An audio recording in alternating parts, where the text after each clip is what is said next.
দর্শক, আমরা লাশের ছবি দেখাতে পারছি না। লাশ ওই অ্যাম্বুলেন্সে রয়েছেন। উনি পেশায় একজন মুয়াজ্জিন, মসজিদে মুয়াজ্জিন পেশায় নিয়োজিত ছিলেন।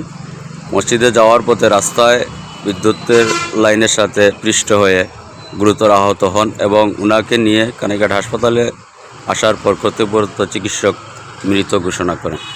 আমরা এখন কানাইঘাট থানা প্রাঙ্গণে উপস্থিত হয়েছি।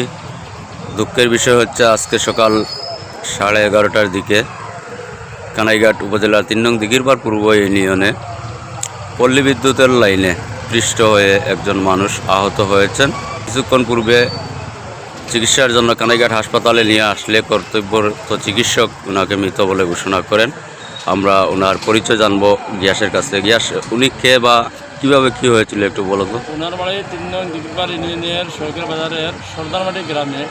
ওনার নাম হচ্ছে, যে মারা গেছে, ওনার নাম হচ্ছে আবুল ফয়েজ, বয়স 35, আর ওনার বাবার নাম হচ্ছে রফিকুল হক, বাড়ি পূর্ব সর্দারের মাটি।